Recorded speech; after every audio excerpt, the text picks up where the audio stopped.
Mesdames, Messieurs, bonsoir. Bienvenue dans votre magazine d'actualité Guinée Actu. Guinée Actu qui change un peu d'itinéraire ce soir sans pour autant changer d'objectif, rassurez-vous. Ce soir, nous allons nous intéresser à l'une des prémices les plus manifestes de l'état de droit, la justice. Pendant longtemps, elle a été décrite, peinte comme étant le talon d'Achille de notre démocratie. Tantôt, on dit un féodé au pouvoir, corrompu, avec des magistrats mal formés. Les critiques sont nombreuses. Aujourd'hui, après quelques toilettages et quelques réaménagements, quel est le véritable visage de notre appareil judiciaire? Est-il encore le réconfort que le citoyen cherche? Sur ce plateau et dans ce numéro de Guinée Actu, nous avons le privilège, l'honneur de recevoir Monsieur le ministre de la Justice. Il est d'abord ministre d'État, ministre de la Justice, garde des Sceaux, maître Cheikh Sakou. Bonjour. Nous sommes honorés de votre présence sur ce Merci. plateau. Merci d'être venu. Merci. La place.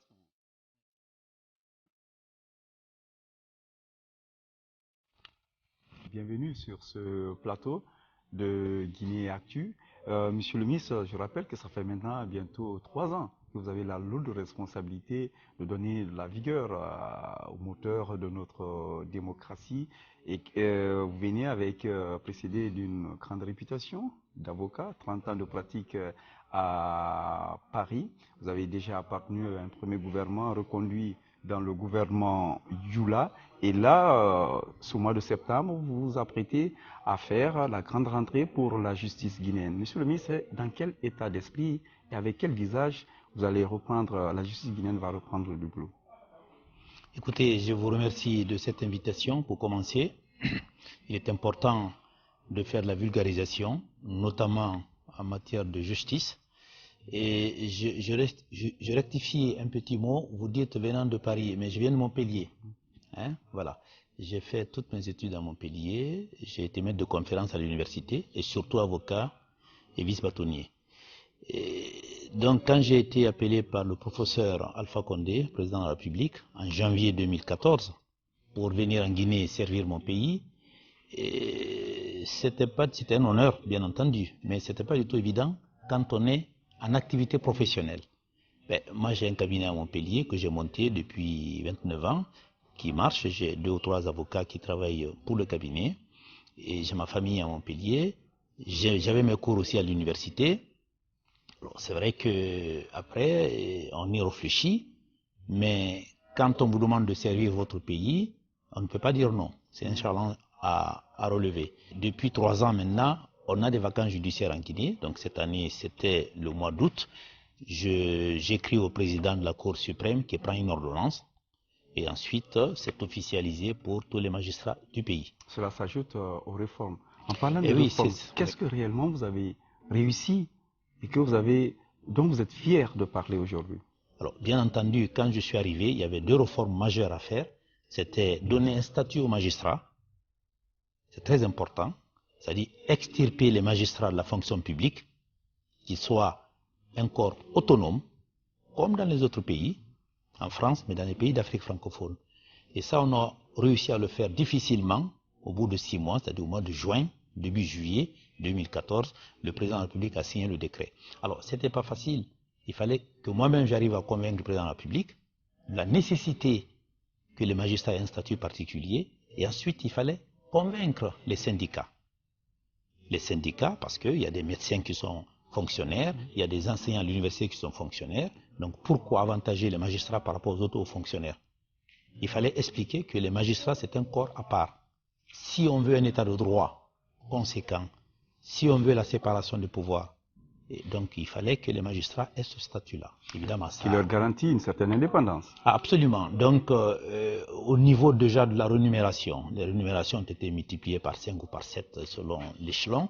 Donc ça c'est pas moindre. C'est pas moindre par rapport au salaire des magistrats avant. Aujourd'hui, est-ce qu'on peut parler de cette indépendance-là, quand bien même qu'encore la carrière quand même du magistrat dépend du politique? Alors oui et non. si vous voulez, dans tous les pays, la carrière du magistrat dépend du politique. Moi, je connais bien la France, puisque en tant qu'avocat, j'ai défendu des magistrats devant le Conseil supérieur de la magistrature à Paris, il y a quelques années. Donc, dans tous les pays francophones, on ne peut pas détacher définitivement le magistrat de l'exécutif ou du politique, entre guillemets. Quel risque il y en a? Voilà. Alors, ça, c'est la tradition française. Mais cela dit, il faut des garde-fous. Il faut des garde-fous. Les garde-fous qu'on a trouvés dans l'espace francophone, c'est cet organe qu'on appelle Conseil supérieur de la magistrature. Donc, c'est la deuxième réforme. Après le statut des magistrats, qui a vu le salaire multiplié par 7 ou par 8, ce qui est pas mal. Et en réalité, on n'a pas donné les avantages aux magistrats. Simplement, on a aligné les magistrats aux autres magistrats de la sous-région, sénégalais, ivoiriens ou burkinabés. Moi, j'ai comparé les salaires avant. J'étais jusqu'au Niger pour demander combien un magistrat nigérien touche, et burkinabé touche, et malien touche. Parce que le Sénégal et la Côte d'Ivoire sont en avance. C'est évident. Alors, après cette première réforme, donc, il fallait un conseil supérieur de la magistrature. Bon, qui était déjà là, mais peut-être qui n'était pas activé. Qui était théoriquement là, en réalité qui n'existait pas. Parce que pour exister, il faut la réalité. Vous savez, il y a la théorie et la réalité. Alors, ce qui est important pour les citoyens lambda, c'est aussi la réalité. Alors, c'est vrai que le Conseil supérieur existait dans les textes depuis 1991, si j'ose dire, ou 92. Donc, on a attendu plus de 20 ans pour le mettre en application. En réalité, il n'y avait pas de courage politique dans ce pays. Il faut appeler un chat par son nom. Et tout. Donc c'est le régime actuel, avec le professeur Alpha Condé, que ce Conseil supérieur a pu être mis avec le soutien quand même international. Parce que bien avant le changement de régime, ça faisait partie quand même des recommandations de la communauté internationale. Alors si vous voulez, les textes organiques ont été votés par un parlement dans les années 90, début 90. Alors, vous voyez, c'est curieux, notre pays. On fait voter des textes organiques, donc loi organique sur le Conseil supérieur de la magistrature, loi organique sur le statut des magistrats, et puis on les met dans le tiroir. On attend plus de 20 ans pour les sortir et les mettre en application. Donc la particularité de ce régime, quand il y a eu les États généraux de la justice, avant même que je vienne en Guinée, qui a posé un peu le mal de la justice guinéenne et qui a permis aussi de proposer une politique de réforme de la justice, et c'est ça qui a amené, moi je suis arrivé après, j'ai mis en musique, en réalité, ce qui avait été décidé par d'autres personnes. Et je pense qu'il faut saluer le courage politique du président de la République. Il n'était pas obligé, puisqu'on lui a quand même enlevé un pouvoir qu'il avait. Avant, le président nommait les magistrats comme il voulait, il les sanctionnait comme il voulait, évidemment à la demande du ministre de la Justice ou autre. Maintenant, ce n'est plus possible. Le président ne peut pas sanctionner un magistrat.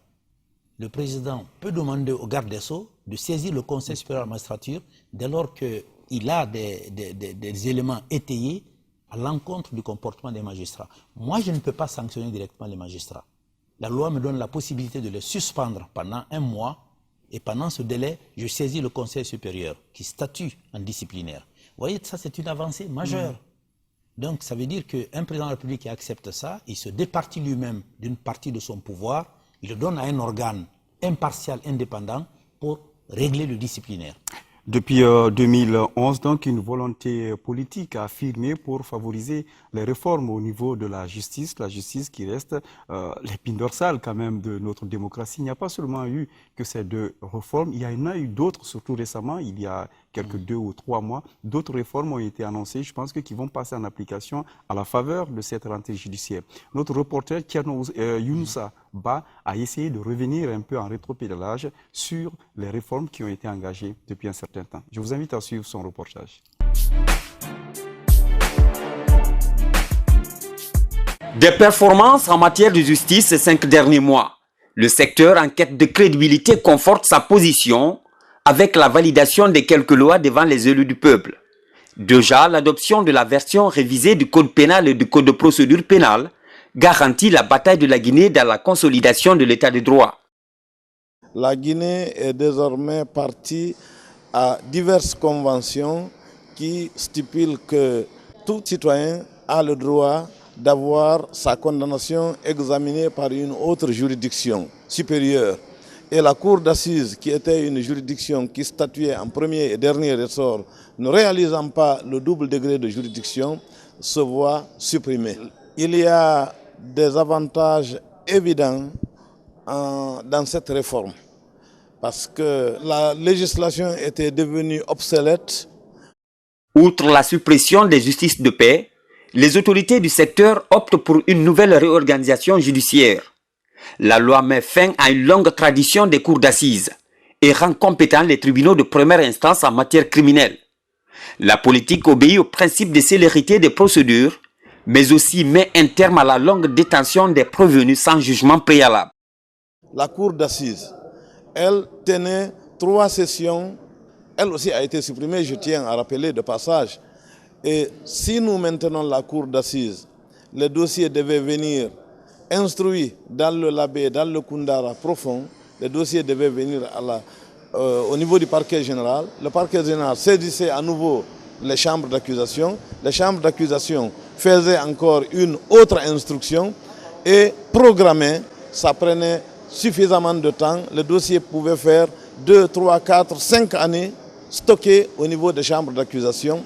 Et pour réunir une cour d'assises, il fallait réunir beaucoup d'argent, il fallait réunir beaucoup de monde pour faire ces jugements. Cette fois-ci, nous avons fait en sorte que les tribunaux de première instance soient compétents en matière criminelle. Ce qui fait que des dossiers de télémilé, par exemple, pourraient être, même criminels, doivent être jugés à télémilé, ce qui rapproche la justice des justiciables. En 5 ans, la justice a relevé de nombreux défis longtemps attendus. La mise en place de la Cour constitutionnelle et la Cour des comptes notamment en dit mieux. Ces réformes en matière de gouvernance judiciaire marquent les esprits. Cependant, le déficit de confiance entre justice et justiciable reste à relever. Un pari à gagner absolument pour une justice forte.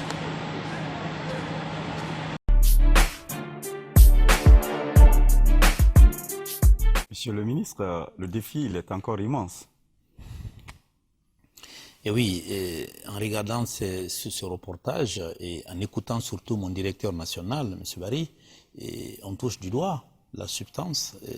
Voyez-vous, quand quelque chose ne marche pas comme ça devrait être, il ne s'agit pas de chantonner ou donc c'est comme le médecin avec le malade, je veux dire. Le médecin avec le malade, vous essayez de toucher le corps pour voir où est le mal. Moi, je ne suis pas du tout gêné par rapport à ça. Donc, effectivement, la justice guinéenne était malade, ça il faut le dire, depuis plusieurs années. Qu'est-ce qu'on a fait tout récemment? Il y a une commission qui travaillait quand même sur 4 codes depuis mon arrivée. Cette commission qui était composée à la fois de magistrats, d'OPJ, d'autres juristes de la société civile et de professionnels, a rendu un rapport. J'ai été moi-même clôturé à Kindia le travail de ces commissions. Et après, nous, on a formalisé les choses en projet de loi, donc projet de loi sur le code pénal, sur le code procédure pénale, sur le code civil et sur le code justice militaire.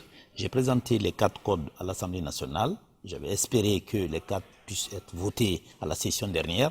Malheureusement, on n'a pu voter que 2 codes, puisque le code pénal et le code procédure pénale, ça va ensemble. Le code pénal englobo, ça concerne donc les infractions et la procédure, c'est comment juger, etc. et tout. Donc, les députés ont pu les voter et je rappelle au passage que ça a quasiment été voté à l'unanimité, moins 2 grincheux, mais c'est pas très grave. Mais je remercie les députés parce que les députés de l'opposition et de la majorité, ils ont tous voté. Parce que quand je me suis exprimé pendant près d'1 heure et demie devant eux, j'ai bien expliqué que c'était pas des lois politiques, ni des lois du régime. Parce que dans notre pays, il faut appeler les choses par leur nom. Quand on fait, ça faisait 16 ou 17 ans que le code pénal n'avait pas été reformé chez nous. C'est qu'il y a un scandale. C'est-à-dire que tous les 5 ans, il faut revoir les textes pour voir qu'est-ce qu'il faut extirper, qu'est-ce qu'il faut. C'est-à-dire qu'il faut se coller à la modernité. Vous avez compris la préoccupation des Guinéens à favoriser les réformes. Vous avez aussi compris qu'on a été rejoint sur ce plateau par 2 de nos confrères débatteurs, Ibrahima Soli Traoré du site d'information Guinée 7 et Talafou Tafsir Diallo de la radio nationale. Ils ont des questions pour vous, Monsieur le ministre. Merci, Monsieur le ministre. Monsieur le ministre, je vous ai suivi là, tout à fait au début de l'émission. Vous parliez du statut particulier des magistrats. ce qui est vraiment bien. Hein. Vous avez vraiment abattu un travail herculéen. Hein. On vous en félicite.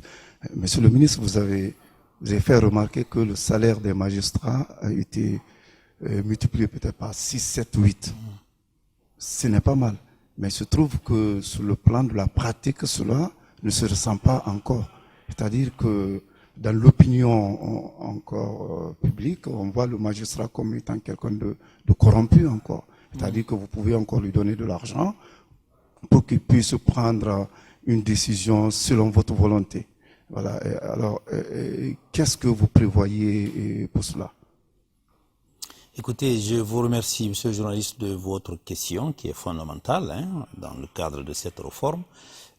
Voyez-vous, quand je suis arrivé, j'avais dit qu'il y avait ces deux réformes qui étaient incontournables. Donc, statut particulier, revalorisation des salaires, et concomitamment, le Conseil supérieur de la magistrature. C'est-à-dire qu'on donne des droits aux magistrats et de la rémunération. Et puis, à côté de ça, on crée un organe disciplinaire qui sanctionne.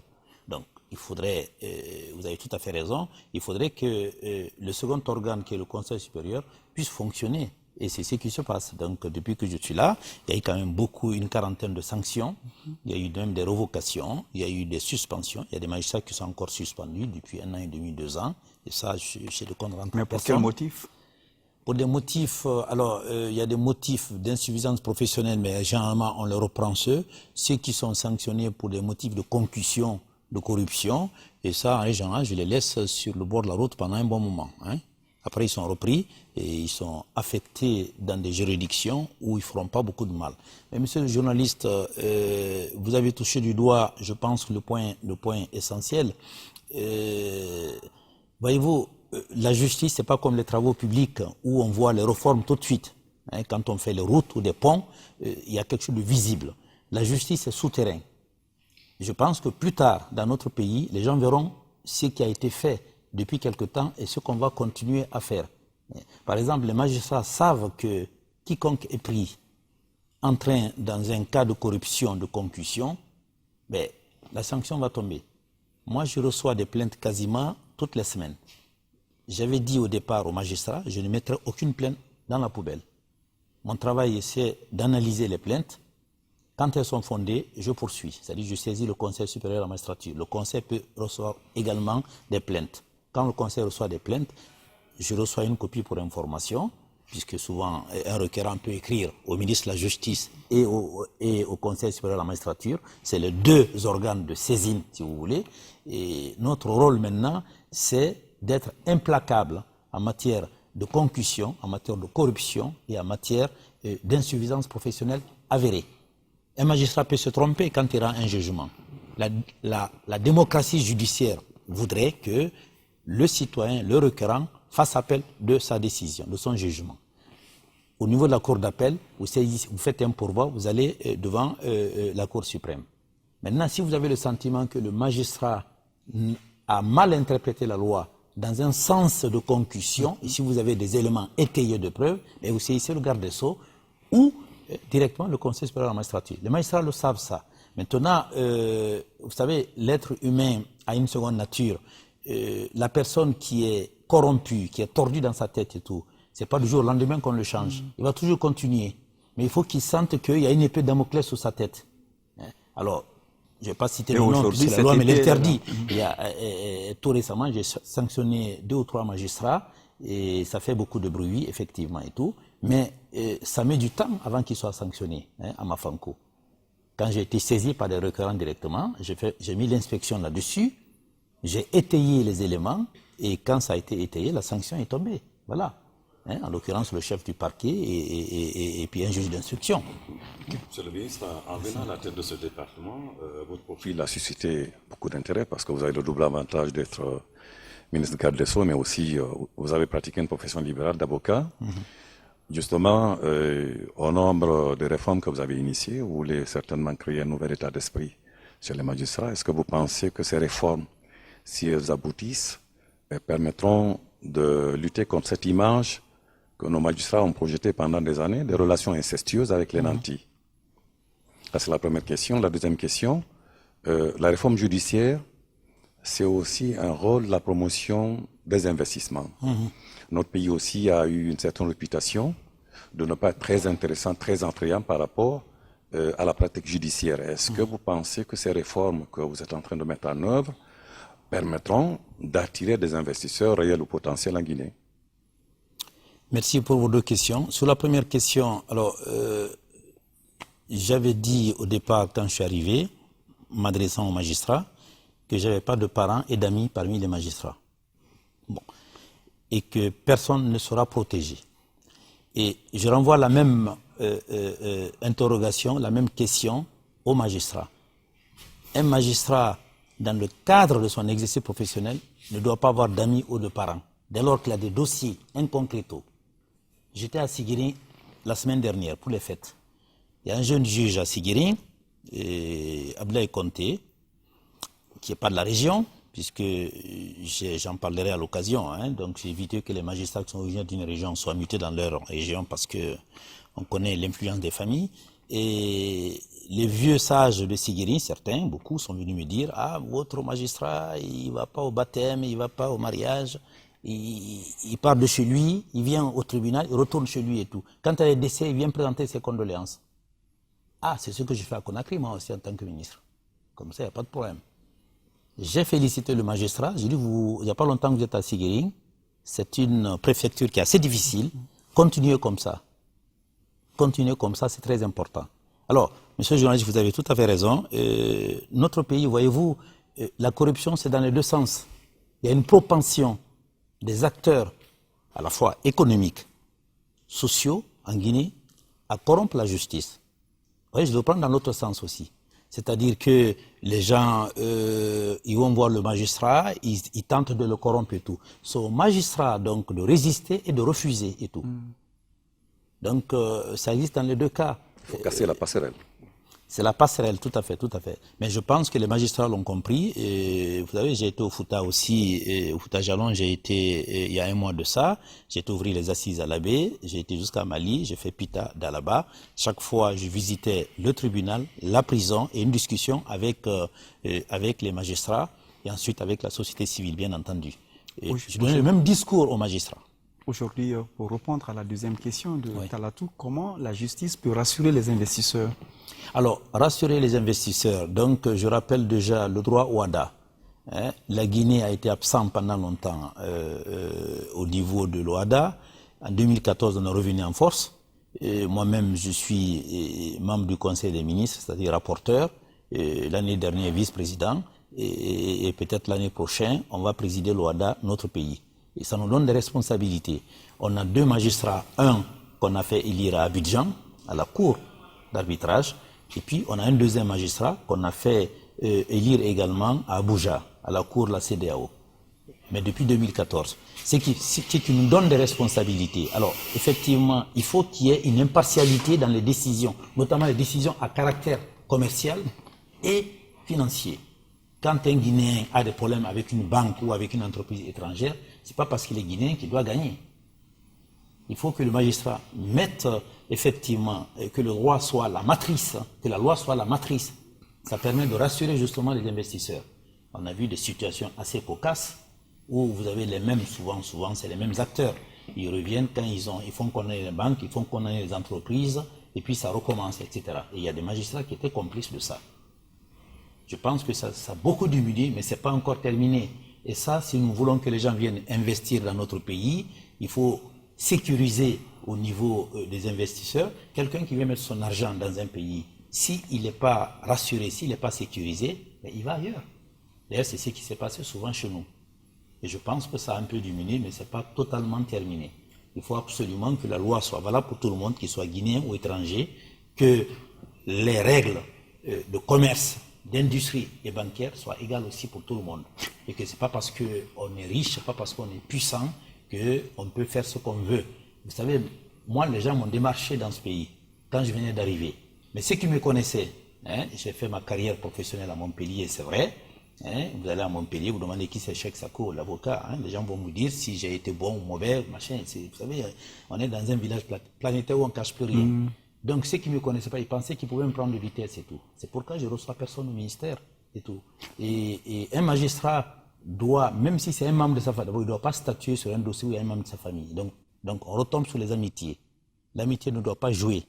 Un ami, on lui donne des conseils, on lui dit il ne faut pas faire ça, c'est contraire à la loi. Mais dès lors qu'on essaie de biaiser la loi pour satisfaire une connaissance et tout, on va complètement à côté. Oui, mais c'est difficile. Ça veut dire, monsieur le ministre, que vos réformes aussi supposent, chez les magistrats, d'avoir de nouveaux réflexes. Tout à fait. Tout à fait. Alors, le nouveau réflexe, ça, c'est vraiment indispensable, hein, parce que il y a des cours de déontologie, il y a aussi des règles. Alors, effectivement, vous me direz, il y a aussi l'individu. Il faut que chaque magistrat fasse une introspection à son niveau. Ça, je le dis souvent, et c'est pourquoi d'ailleurs, enfin, on parlera de la formation tout à l'heure, je connais le directeur de l'école de la magistrature de Bordeaux, un ancien magistrat de Montpellier, et j'ai obtenu l'année dernière 5 bourses qu'on a données aux magistrats guinéens. J'ai souhaité qu'ils aillent dans les juridictions. On en a même envoyé en Corse, en Normandie, etc. et tout. Je privilégie les jeunes générations, notamment la première, la seconde et la troisième promotion, puisque pendant quasiment de 84 jusqu'en 2008, il n'y a pas eu de recrutement officiel de magistrats. On recrutait comme ça par le voie du prince, ce qui est scandaleux et tout.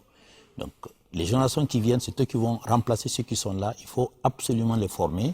Dire que quand on est magistrat, quand on porte une robe, on a une responsabilité sur les épaules. On doit protéger le citoyen dans sa personne, sa chair, mais dans ses biens. Et l'étranger également, dans ses biens et dans sa personne qui vient séjourner dans notre pays. Si on veut que le pays sorte de l'ornière. Sinon, on va continuer à patiner comme ça, à se regarder dans les yeux. Tous les Guinéens sont beaux, chacun rentre dans son village et puis on n'en parle plus. Parlant de magistrats, il y a non seulement la question de la formation, mais aussi il y a la question du nombre. On est en Guinée à un magistrat pour 36 000, actuellement en Guinée. Alors que la moyenne, c'est un magistrat pour 10 000, en moyenne. Et ce qui pose un problème. On a actuellement 250 magistrats en gros. Et c'est vrai qu'il faut qu'on coupe le cordon ombilical. On est 12 millions d'habitants et tout. C'est pourquoi il y a actuellement, à part les anciens magistrats, on n'a que 3 promotions de jeunes magistrats. La première promotion, qu'on appelle première promotion, ils sont sortis en 2009. Donc ils sont rentrés à l'école en 2008. La deuxième promotion est sortie en 2011. Ils sont rentrés en 2010. C'est 2 années de formation. La troisième promotion, qui porte mon nom, et ils sont sortis en 2015. Alors, il y a la 4e qui est rentrée donc en janvier dernier à l'école, qui vont sortir mi-2017. Donc, ma politique, c'est que dès le mois de février, on va organiser un concours d'entrée de 50 magistrats. Les promotions vont rester ensemble pendant quelques mois. C'est-à-dire que dès qu'une promotion sort, il y a une promotion qui est là. Il faudrait qu'on puisse faire ça pendant plusieurs années. Mon successeur va continuer comme ça. On fera ça pendant plusieurs années pour que effectivement il y ait qu'on dépasse ce stade-là. Et on est actuellement à, je crois, un magistrat pour 37 000 habitants, alors que la moyenne c'est 10 000. Monsieur le ministre, on va revenir un peu sur ce que votre directeur national disait. Je crois qu'il a dit que pour accélérer un peu le temps, entre le temps de justice, vous avez fait voter une loi, on a créé une loi qui voudrait que certaines affaires criminelles soient jugées par des tribunaux de première instance. Mais il se trouve que à Conakry, ici, on a des affaires quand même qui durent depuis 2 ou 3 ans, qui n'ont pas de suite, et ce sont de grosses affaires. On a trop communiqué dessus, on a montré, la police, la gendarmerie a montré des personnes qui ont été arrêtées, dans le cadre, par exemple, de l'assassinat de la directrice nationale du Trésor de l'époque, aussi même d'un journaliste qui était un peu chez nous, et ainsi de suite. Depuis, on ne voit rien venir. La justice, c'est vrai, le temps de la justice n'est pas comme le temps ordinaire, mais dès lors que les présumés coupables ont été arrêtés, pourquoi prend-on assez de temps pour les juger? Qu'est-ce qui fait traîner la justice? Alors, vous posez également une question fondamentale. Alors, pourquoi la justice traîne? Alors, je dirais que, vous l'avez dit vous-même, le temps de la justice, c'est pas le temps de la kermesse. Et dans tous les pays du monde, c'est pareil. Mais chez nous, c'est excessif, effectivement, le retard. Alors, vous savez, il y a un problème de moyens. Vous allez voir que ça n'explique pas tout. Il y a un problème de moyens. quand je suis arrivé en 2014, donc j'avais le budget qui a été voté en 2013. On avait 1,5 milliard pour les frais de justice, organiser les assises, etc. Vous avez remarqué, quand je suis arrivé, il y a eu des assises à Conakry, il y a eu des assises à Zéréko, etc. Et puis après, ça s'est arrêté. Mais ça s'est arrêté tout simplement parce que les frais de justice sont passés l'année d'après, on est tombé à 500 000. Et l'année dernière, c'est-à-dire cette année-là, si je vous dis, vous n'allez pas croire, on a à peu près 50 millions. Peut-être que vous n'avez pas été convaincant à l'Assemblée.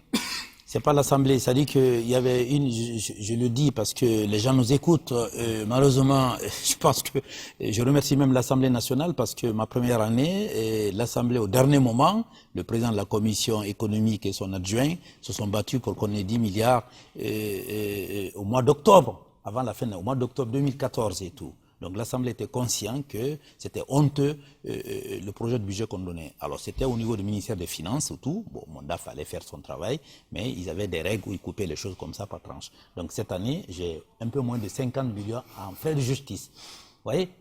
Organiser les assises. Voilà. Bon, donc je ferme la parenthèse là-dessus, c'est une honte. Voilà. Cela dit, ça ne nous empêche pas de faire certaines choses. Je remercie l'ancien Premier ministre, M. Saïd Fofana, quand il y a eu l'affaire de Womé, j'ai dû monter au créneau pour qu'on me donne un budget spécial pour que je puisse juger cette affaire-là assez rapidement. Dieu merci, ça a été fait.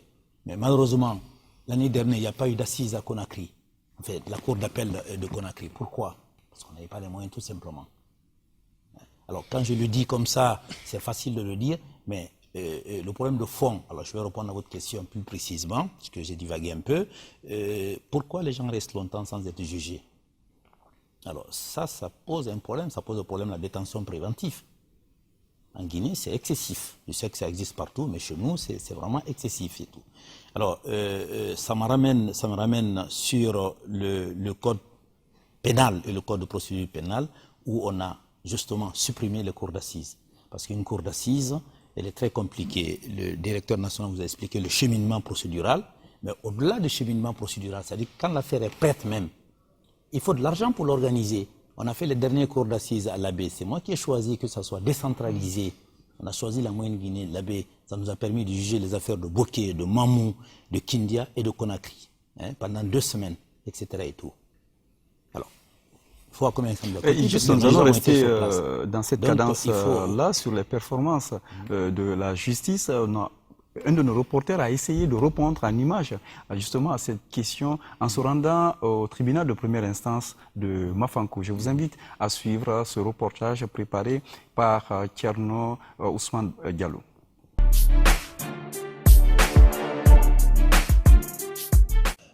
Sur la question de la performance de la justice guinéenne, les avis restent mitigés. Entre appréciation et frustration, c'est avec beaucoup d'intérêt que les Guinéens abordent les questions relatives à l'évolution de la justice, conscients de son rôle clé dans le développement et la préservation de la paix. Actuellement, la justice guinéenne, il y a beaucoup de réformes qui ont été entreprises et il y a beaucoup de changements à la justice. Malgré qu'il y a beaucoup à parfaire, ça ne peut pas être blanc comme la neige, c'est toujours comme ça. C'est un processus. Rien n'est parfait.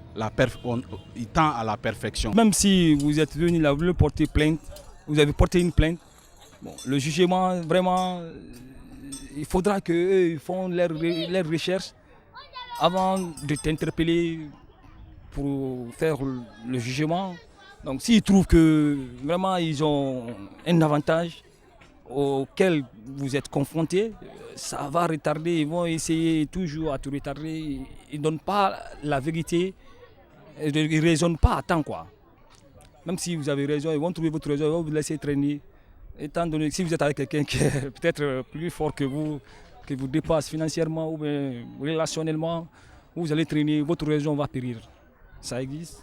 J'ai assez d'exemples peut-être à expliquer, si vous me permettez. Allez-y. Voilà.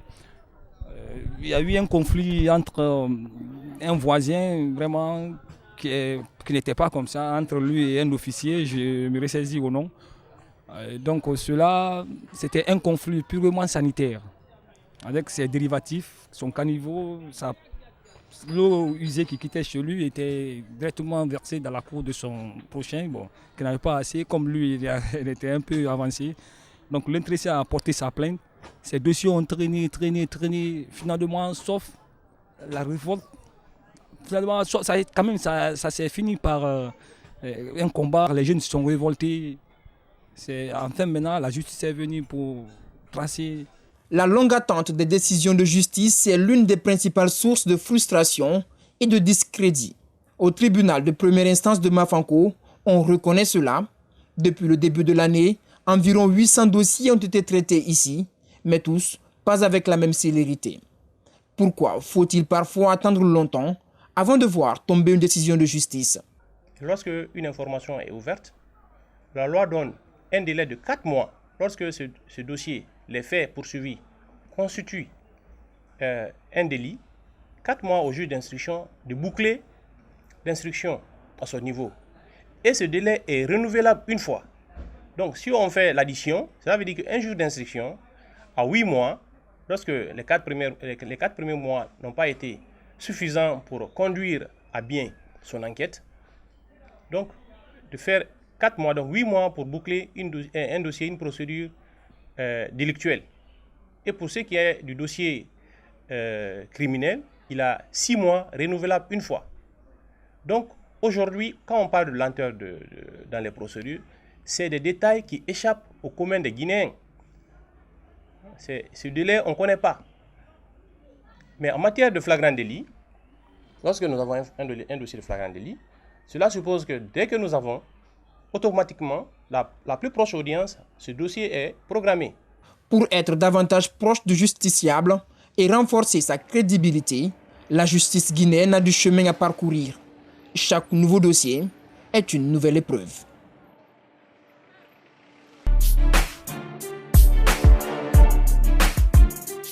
Monsieur le ministre, est-ce qu'on peut écourter ce chemin entre la saisie, l'instruction, chambre d'accusation et procès?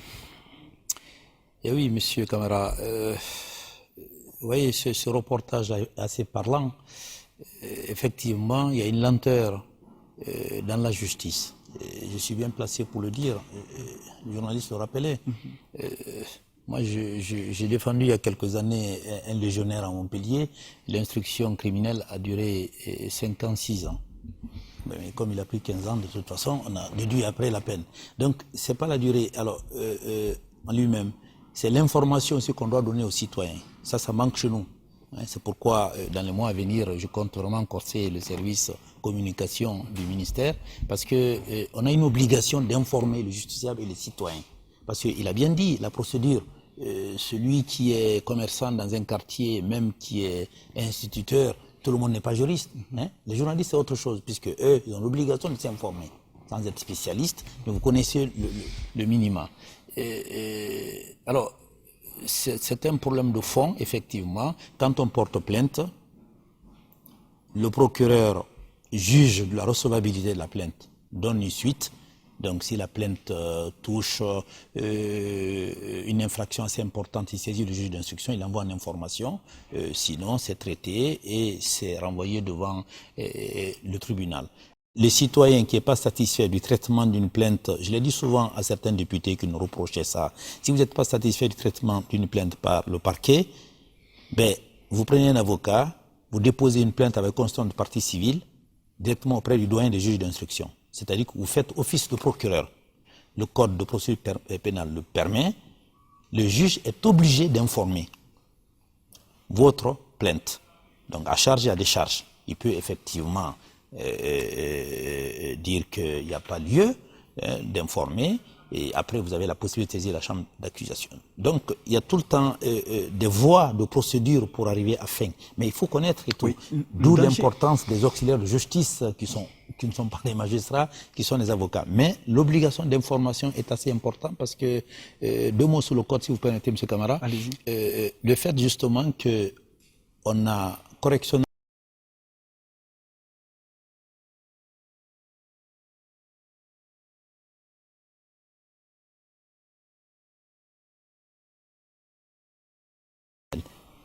mais ça sera forcément en collégial. Ça, c'est un. Alors, comme il ne faut pas aller plus vite que la musique... Qu'est-ce que vous appelez en collégial? Collégialité, c'est-à-dire 3 juges. C'est-à-dire que jamais une affaire criminelle sera jugée par un seul juge. Vous savez, dans les affaires de police et de contravention, c'est un seul magistrat, etc. Dès que l'affaire est importante, même pour des délits assez importants, en matière, c'est la collégialité, c'est-à-dire qu'il y a un président et 2 assesseurs. Ça, c'est très important aussi pour en matière de peine. Alors, il est évident que quand on prend une ville comme Télémélé, qui a été citée, Koundara, ou Mandiana, ou Gekedou, ils ne vont pas juger les affaires criminelles dans un premier temps. Donc, on va choisir quelques tribunaux de première instance pilotes. Bokeh, Kindia, Mamou, et Mamou, plus tard Kissidougou, Siguérin, les grands centres qui vont siéger en matière criminelle et tout. Et après, les autres suivront. Comme vous savez, il a été dit aussi que les tribunaux, les justices de paix vont disparaître. Et donc, tous les tribunaux du pays vont être érigés en tribunal de première instance. Là aussi, on va aller doucement. On a choisi 2 villes par région naturelle. En Basse-Côte, on a choisi donc Dubreka et Koya. En Moyenne-Guinée, on a choisi Pita et Koundara. En Haute-Guinée, on a choisi Sigirin et Kéréwani. Et en Guinée forestière, on a choisi Kizidou et Massanta. Les autres vont suivre après parce qu'il y a une question de moyens. Mais d'ici la fin d'année, s'il plaît à Dieu, on pourra déjà, les 8 justices de paix vont être transformées en première instance. Traoré, dans une de ses questions, avait évoqué le cas de crime, notamment l'assassinat de Mme Boiro et un autre cas, et le journaliste aussi. Nous en sommes. Alors, sur ces 2 affaires malheureuses, donc si vous voulez, le cas de Mme Boiro, l'instruction a assez traîné, effectivement. L'instruction a assez traîné et le dossier est actuellement à la chambre d'accusation.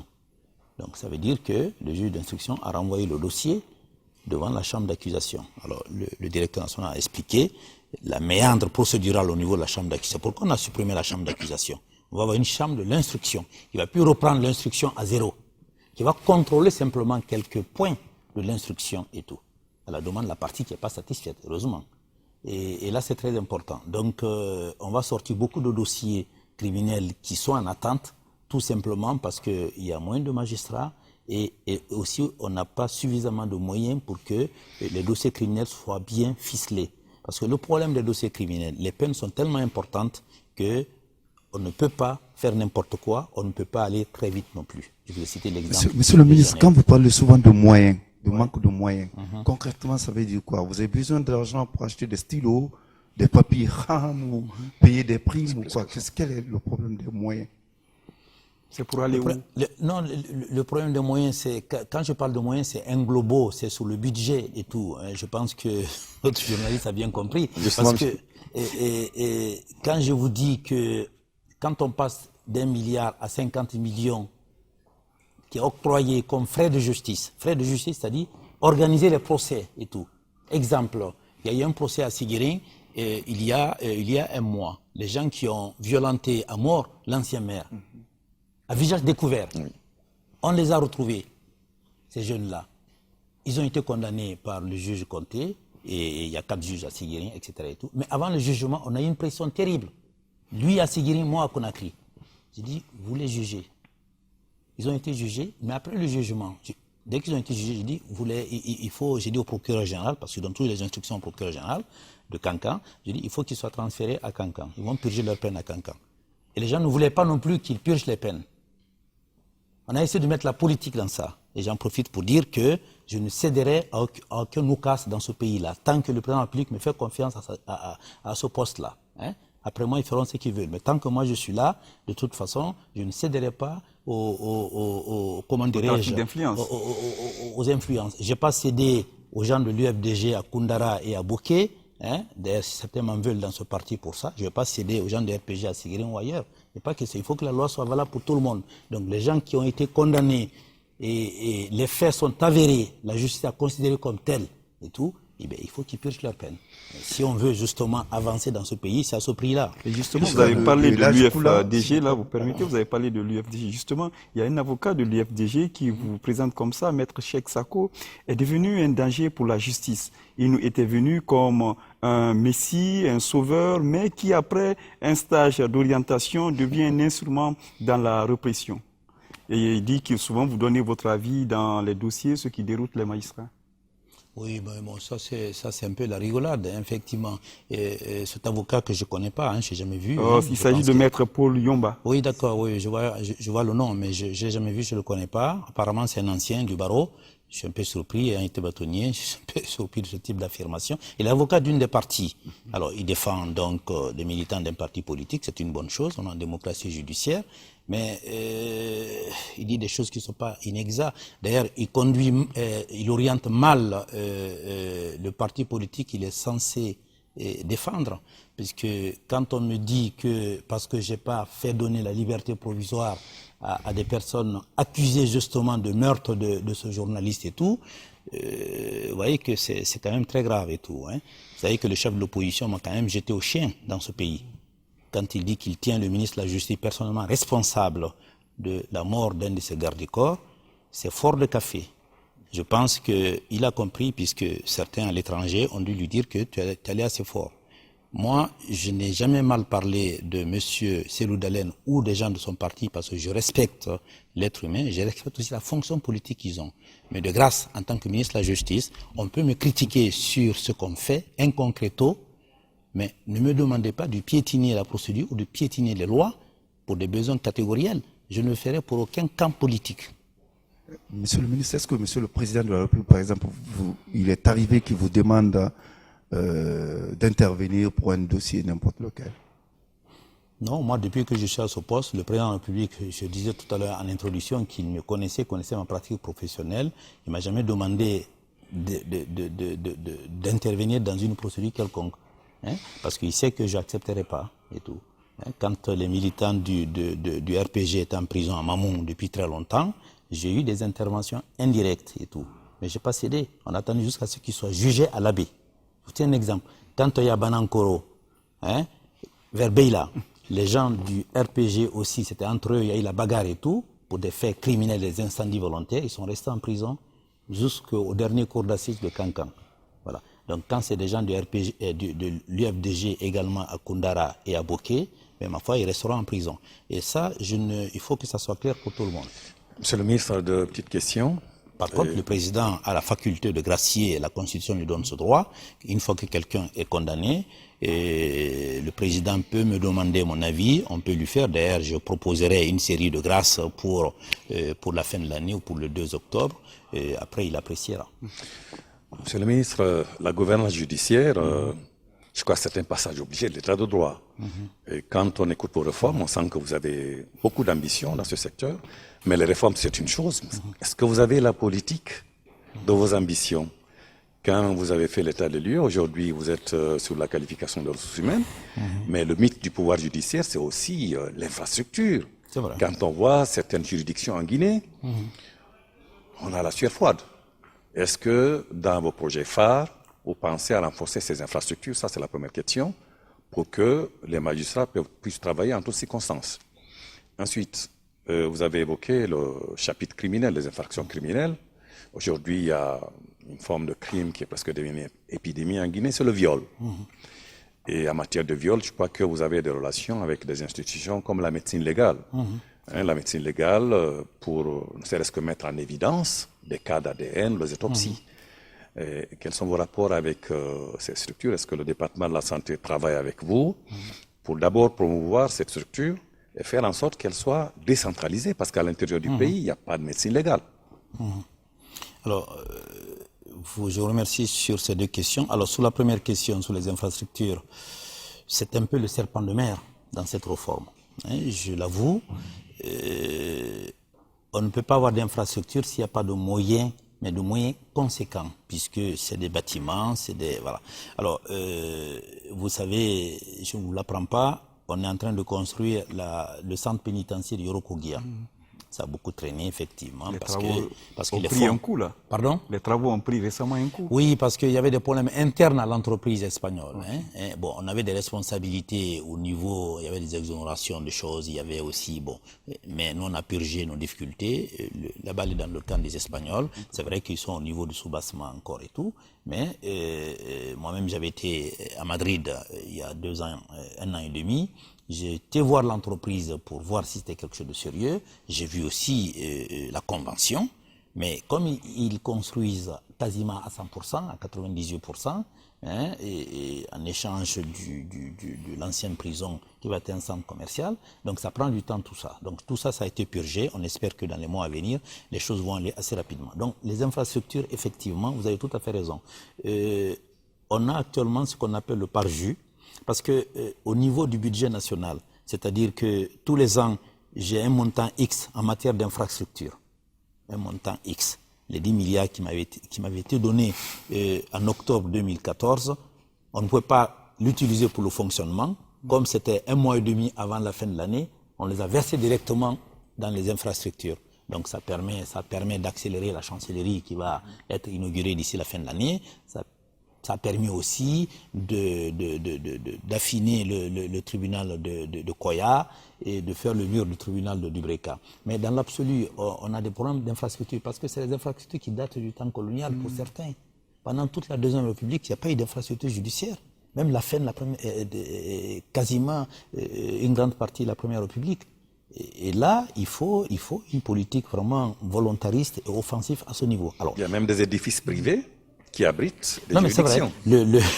Les 3 tribunaux de première instance de Conakry, il y a 2 qui sont en location. Hein, la famille Madame Baldé, que je salue ici, et le tribunal de Dixine, on est en location. Et le tribunal de Kaloum également, on est en location. Ce qui, sur le principe, est scandaleux.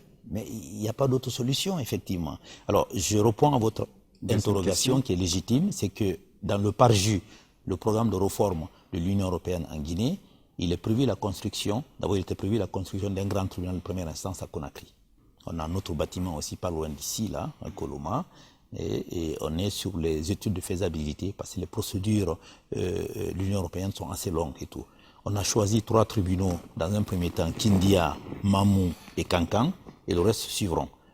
Et puis, il y a eu les élections présidentielles tout de suite. Tout ça, ça a retardé les choses. Les viols en présent, la deuxième. Alors, sur les viols, monsieur le journaliste, vous avez raison. Et là, c'est une préoccupation à titre personnel parce que j'étais avocat pénaliste dans un temps ancien, relativement ancien, et il y a une recrudescence de viols actuellement dans notre pays.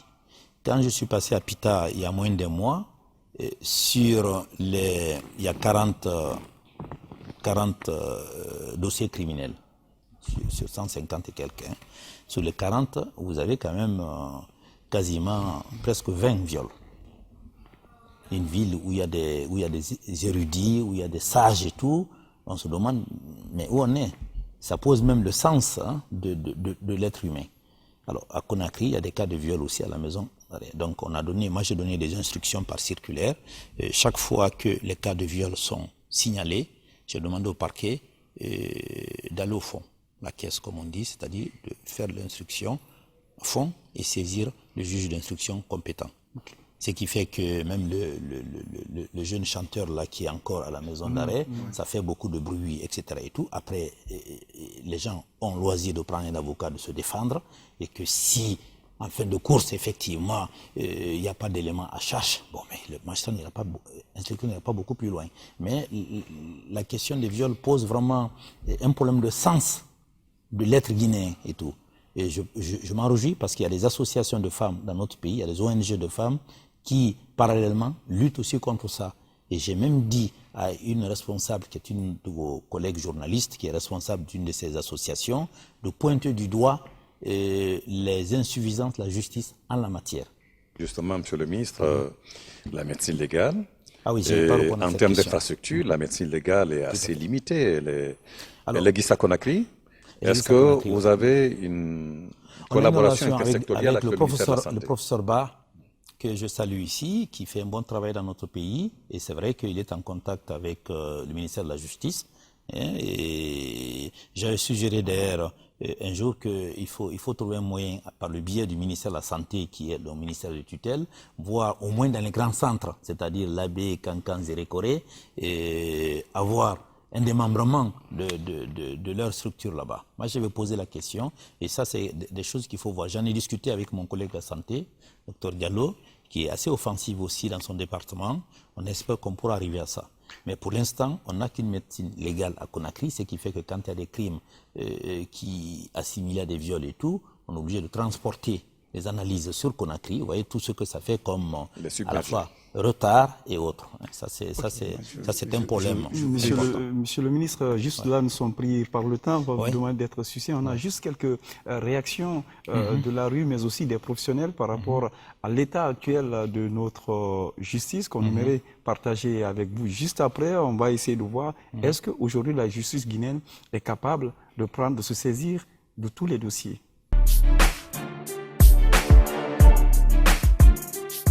Tu vois un voleur pris aujourd'hui, 2 ans, 3 ans après, tu le vois dehors commettre les mêmes bêtises.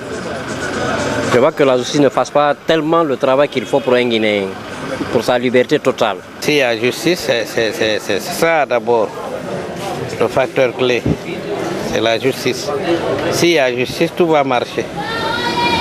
Mais s'il y a l'injustice, rien ne va marcher quand même. Ça n'encourage pas les investisseurs. S'il y a justice, ça encourage les investisseurs. Nous allons inviter le ministre à penser à la construction des tribunaux à Conakry. Nous avons des problèmes d'infrastructure quant aux tribunaux de première instance à Conakry. Donc, le ministre devrait faire face à ces situations-là. Il y a une volonté manifeste des pouvoirs en place d'aller de l'avant. Parce qu'il faut dire qu'il y a la mise en place du Conseil supérieur de la magistrature. Il y a aussi l'amélioration des conditions de vie des magistrats. Je pense que c'est 2 facteurs essentiels qui peuvent impacter de manière positive sur le rendement de la justice. Il y a eu le recrutement des greffiers. Habituellement, il a l'habitude de recruter 30 greffiers. Au temps actuel, on a pu recruter 50 greffiers. C'est déjà très important parce que ce n'est pas habituel. En plus de ça, il y a une formation en cours pour former les greffiers. Et les critères de recrutement sont très élevés parce qu'il faut être au minimum licencié de droit pour être greffier. En plus de ça, nous avons eu la chance d'avoir le statut particulier des greffiers et différencier les corps.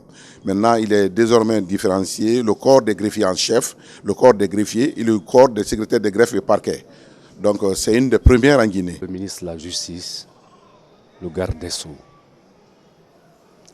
il a mis en place un dispositif qui nous a permis ici des avancées. Sur le plan de ces changements, c'est d'abord la refonte, la restructuration totale ici de l'administration pénitentiaire. Ce fourgon, aujourd'hui, les détenus disent Dieu merci, parce qu'on ne voit plus les détenus dans les taxis, dans les véhicules personnels ici.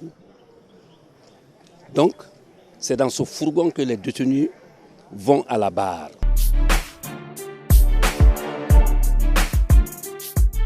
Monsieur le ministre, les professionnels se réjouissent de vos réformes.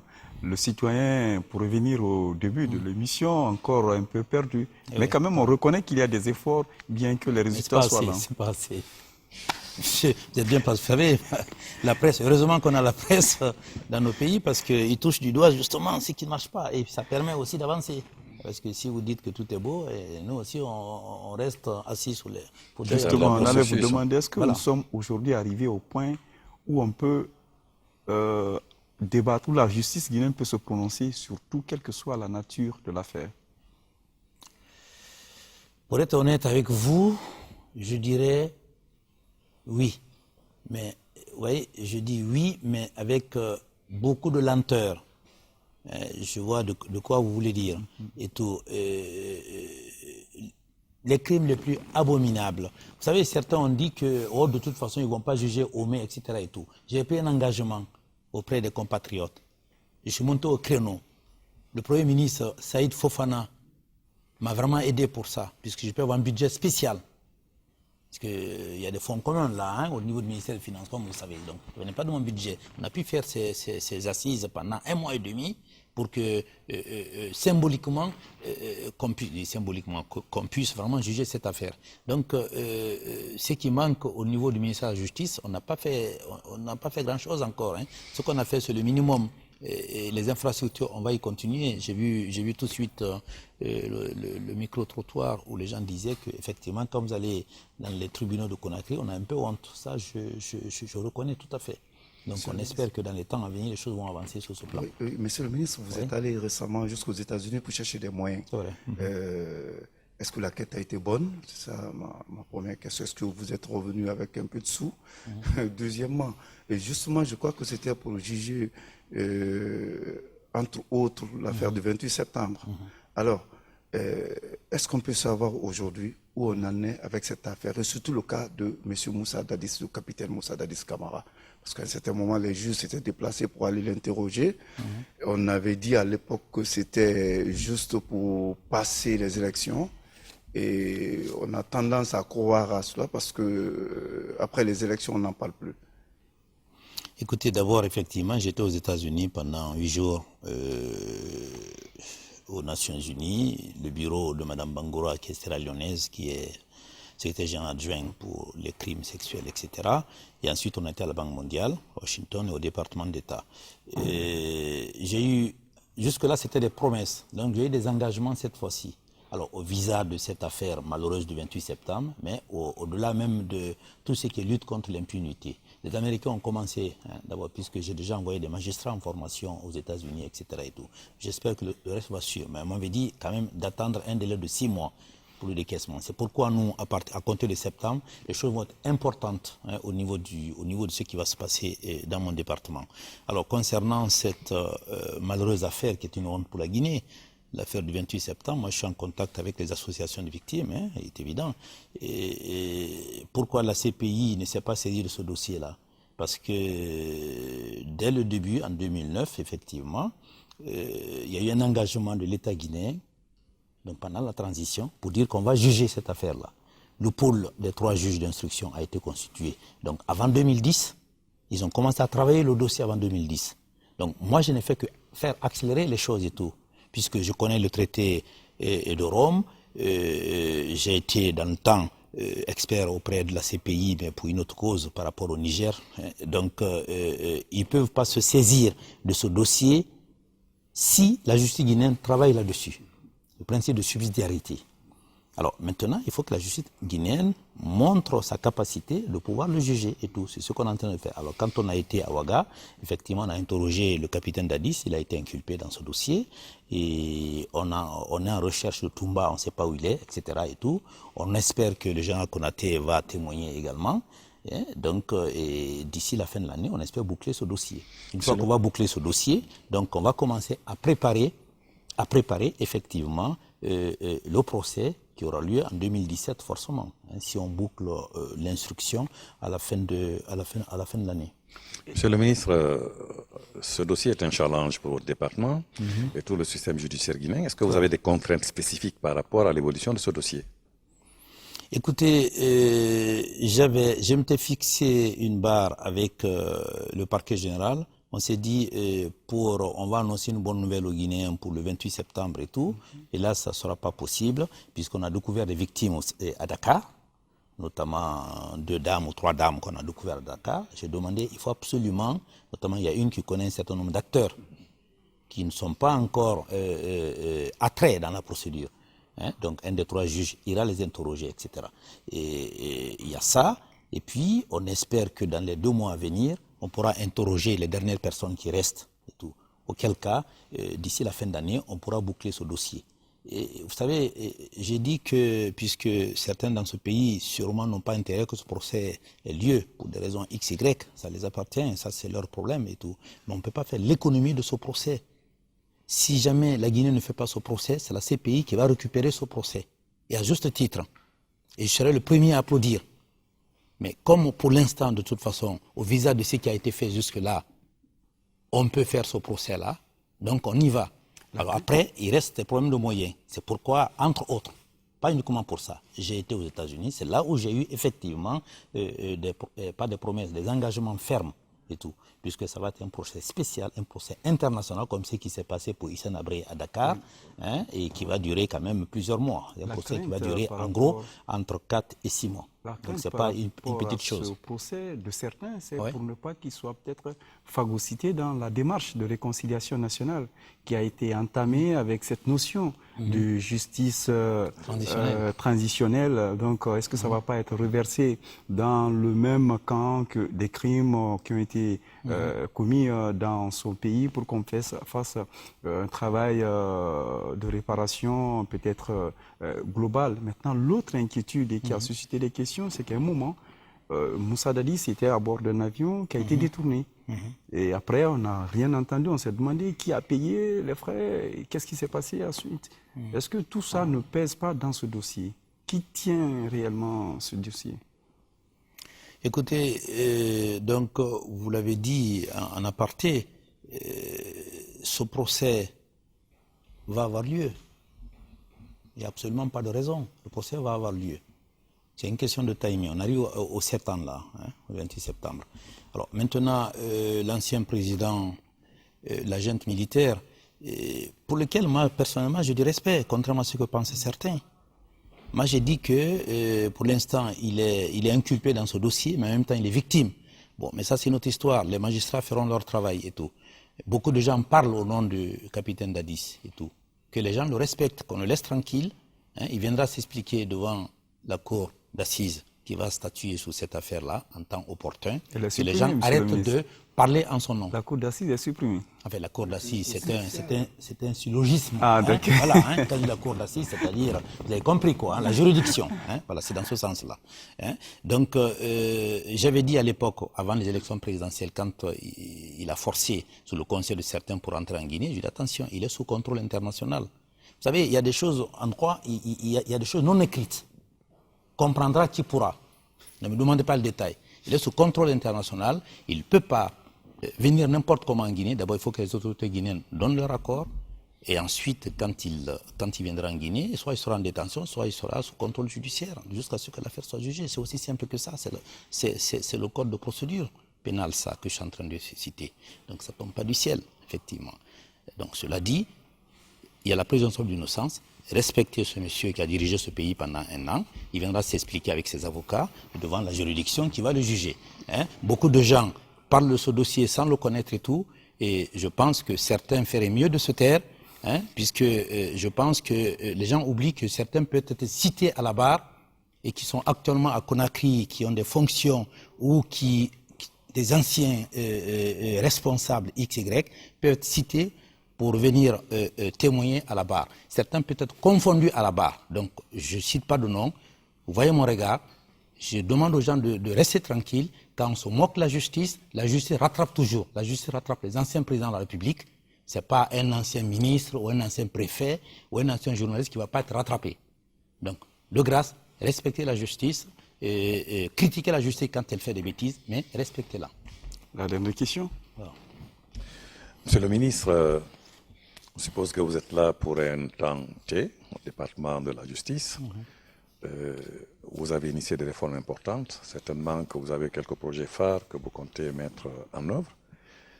Mais pour la postérité, quelle image aimeriez-vous laisser à ce département? Écoutez, moi je suis tout à fait content et heureux d'être dans mon pays. Je n'avais jamais travaillé en Guinée. Évidemment, je venais de donner des cours, comme je vous l'ai dit, pendant 1 mois par an. Les réformes qui ont été faites depuis que je suis là, c'est parce qu'il y a une volonté politique. D'abord, je ne serais pas venu s'il n'y avait pas la volonté politique. Ça, c'est clair. Et donc, si je suis venu, c'est qu'il y a une volonté politique. La preuve, j'ai pu faire les premières réformes sans qu'on m'y empêche. Vous savez, il y a un ministre de la Justice qui a été nommé au Niger il y a quelques années. Il est avocat à Bordeaux. Je le connaissais d'ailleurs en Soumanie. Et il est resté combien, 2 ou 3 mois en fonction, il est parti. Donc si on ne m'avait pas laissé travailler, je ne serais pas resté, ça c'est clair. Maintenant, qu'on m'a laissé travailler, effectivement, je vais continuer. Mais vous savez, la justice, c'est continuer à petits pas. Si vous allez vite, vous vous cassez la jambe et vous retombez en arrière. Et il faut tenir compte aussi des pesanteurs de la société dans laquelle on est. hein, dire que la loi doit être valable pour tout le monde. Pas Alors pour la postérité, vous savez, j'ai imposé les critères de mutation des magistrats pour ne pas qu'il y ait de favoritisme et tout. Ça a marché en 2014, en octobre. Le prochain qui va arriver, ça va être sur la même base, etc. et tout. Donc c'est des petites choses qu'on essaie d'instituer dans la justice. Les vacances judiciaires, c'est scandaleux que ça n'existait pas. Les magistrats partaient en février, en juin, en décembre, comme ils voulaient. Non, il y a un mois pour les vacances judiciaires. Le reste, c'est uniquement par maladie ou par permission spéciale. Donc c'est les petites touches qu'on apporte. Et puis après, la postérité jugera qu'est-ce que Cheikh Sakou a fait pendant le temps où il a passé à ce ministère, puisque je passerai le flambeau à quelqu'un d'autre, bien entendu, parce que c'est une continuité, la vie, effectivement. Monsieur le ministre, c'est le mot de la fin. Merci pour tout. Les équipes techniques et rédactionnelles s'ajoutent à moi pour vous dire vraiment grand merci à ce public qui a suivi ce numéro de Guinée Actu. Merci. Merci à tout le monde. Merci. Merci.